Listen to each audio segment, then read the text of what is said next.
ಬಹುದಿನಗಳ ಕನಸು ನನಸಾಗಿ ಸೆಪ್ಟೆಂಬರ್ 15ರಂದು ಮಂಗಳೂರು ಸುಬ್ರಹ್ಮಣ್ಯ ನಡುವೆ ವಿದ್ಯುತ್ ಚಾಲಿತ ರೈಲು ಓಡಾಟ ಆರಂಭಿಸಿದೆ. ಮಂಗಳೂರು ಸುಬ್ರಹ್ಮಣ್ಯ ನಡುವೆ ವಿದ್ಯುತ್ ಚಾಲಿತ ರೈಲು ಸಂಚಾರ ಆರಂಭಗೊಂಡಿದ್ದು, ಪ್ರಯಾಣಿಕರು ಸ್ಥಳೀಯರು ಸಂತಸ ತೋರ್ಪಡಿಸಿದ್ದಾರೆ.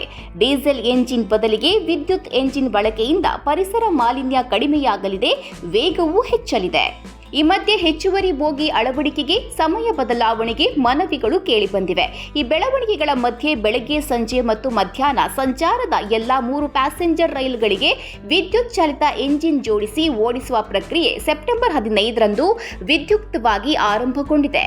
ಇನ್ಮುಂದೆ ಮಂಗಳೂರು ಜಂಕ್ಷನ್ ನಿಲ್ದಾಣದಲ್ಲಿ ಡೀಸೆಲ್ ತುಂಬಿಸಲು ನಿಲ್ಲುವ ಅನಿವಾರ್ಯತೆ ತಪ್ಪಲಿದೆ. ಹಳಿಯ ಮೇಲ್ಭಾಗದಲ್ಲಿ ಹಾದು ಹೋಗಿರುವಂತಹ ವಿದ್ಯುತ್ ತಂತಿಗೆ ರೈಲು ಎಂಜಿನ್ನ ಸಂಪರ್ಕ ಕಲ್ಪಿಸಲಾಗಿದ್ದು, ಮುಖ್ಯ ಲೈನ್ ಅನ್ನ ಸವರಿಕೊಂಡೇ ಎಂಜಿನ್ ತಂತಿ ಸಾಗುವ ದೃಶ್ಯ ಕಂಡು ಜನ ರೋಮಾಂಚನಗೊಂಡರು.